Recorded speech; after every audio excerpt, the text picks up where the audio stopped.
சாந்தா வாங்க. என்ன எங்கேயே கிளம்பிட்ட? விசேஷத்துக்கு போறேன். பக்கத்துல தானே விசேஷம் தான். விசேஷம் வச்சா அப்புறம் கூப்பிட்டா போகத்தானே வேணும். ஒரு சேலை எடுத்தேன், அது எப்படி இருக்குன்னு பார்க்கணும்னு கொடுக்கறது. அப்படியோ கண்ணு தெரியாதுன்னு உங்கள்கிட்ட சொன்னா ஊரே நார் அடிச்சிருவாளே. கொஞ்சம் குமரியாட்டா பில்டப் கொடுத்து வச்சிருக்கேன் வெளியில. என்னத்தையாவது பார்த்துட்டு சொல்லுவோம். என்ன கலரா இருக்கும்?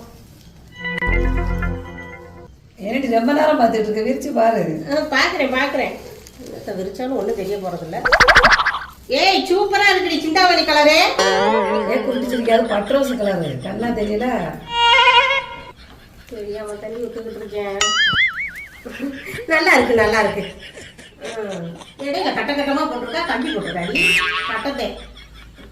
இந்த லைட் சரியில்லடி. லைட்டை மாத்திரம் இந்த எடுவிட்ட பையன் சொல்லிக்கிட்டே இருக்கிறேன், கேட்க மாட்டேங்கிறேன். மனுஷன் ஒண்ணும் தெரிய மாட்டேங்குது. உங்களோட போய் கரெக்டாக போதும், வெளியே வீட்டில் இருந்தாலும் போய் பார்க்குறேன். சேலை வாங்கினா ஊர் ஊரா தந்துறாடி.